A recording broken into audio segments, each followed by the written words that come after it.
Today I'm going to be showing you how to do a side plank and some modifications to either make it easier or harder. Now, side plank is going to be for the side of your abs called the obliques. First thing that I'm going to do is show you the basic movement. You're going to get down on one elbow, you're going to position it underneath your shoulder, and you can either stack your feet like I have here, or what I like to actually do is put my top foot out in front, and this helps keep me from rolling forward or backward. If you need the extra little bit of challenge though, you can stack your feet. From that point, you can put a hand down here on your other hand or on the floor to help stabilize as well. Again, if you want more challenge, you can just take it away.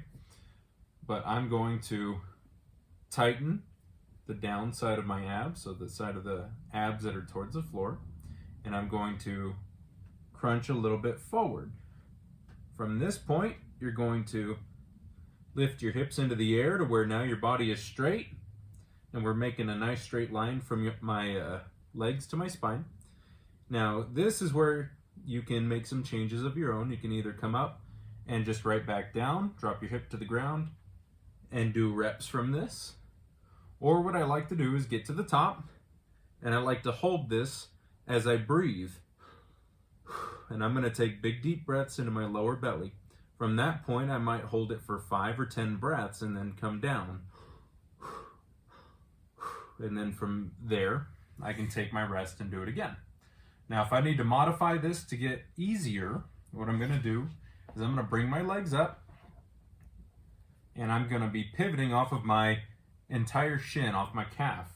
So as I go up, now I just have a smaller moment arm and a little less leverage to work with. So I'm going to do all the same stuff. Tighten the downside and then tighten from the front. Lift and hold.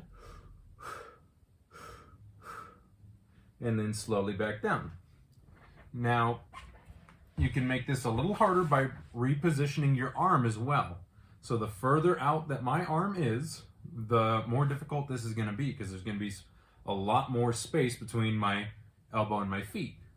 So from this point, this is going to be pretty difficult, and you're going to get a lot of extra shoulder work and some back work as well. If I need to make it easier, whether, for the sake of my abs or for the sake of my shoulder, I can bring it in closer. And the more I lean onto this, and the lower I have to be. Now, if you really need to make it hard, you can always get a platform about here, put your elbow up on top, and from that point, you can drop your hips significantly lower and come up significantly higher and get way more work out of it. But for the most part, you can probably run about 10 to 20 reps of this and then run pauses to make this harder, and just continue to practice your breathing. And of course, you'll want to make sure it's the same on both sides.